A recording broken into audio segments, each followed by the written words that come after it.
By virtue of being students at a major U.S. university, I assume that you have access to a wide variety of scholarly journals. Pretty much every major university in the United States pays these sort of licensing fees to organizations like JSTOR and Thomson and ISI to get access to scholarly journals that the rest of the world can't read.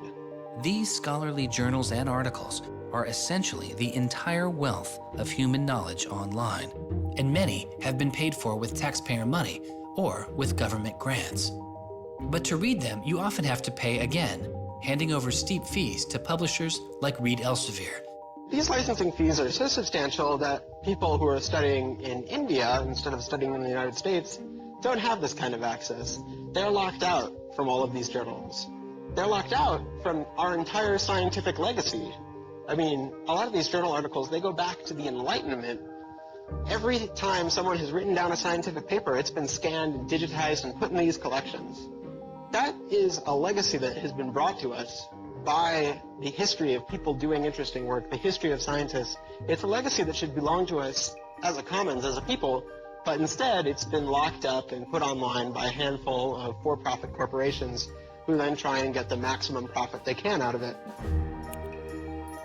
So a researcher paid by the university or the people publishes a paper, and in the very, very last step of that process, after all the work is done, after all the original research is done, the thinking, the lab work, the analysis, after everything is done at that last stage, then the researcher has to hand over his or her copyright to this multi-billion-dollar company.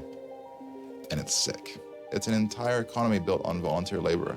And then the publishers sit at the very top and scrape off the cream. Talk about a scam. One publisher in Britain made a profit of $3 billion last year. I mean, what a racket. This is the Guerrilla Open Access Manifesto, supposedly written in July 2008 in Italy. Information is power, but like all power, there are those who want to keep it for themselves. The world's entire scientific and cultural heritage, published over centuries in books and journals, is increasingly being digitized and locked up by a handful of private corporations. Meanwhile, those who have been locked out are not standing idly by.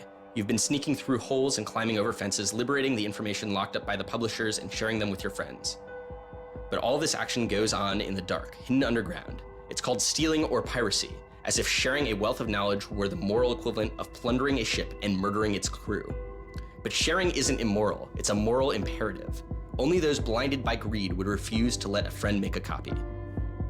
There's no justice in following unjust laws. It's time to come into the light and, in the grand tradition of civil disobedience, declare our opposition to this private theft of public culture.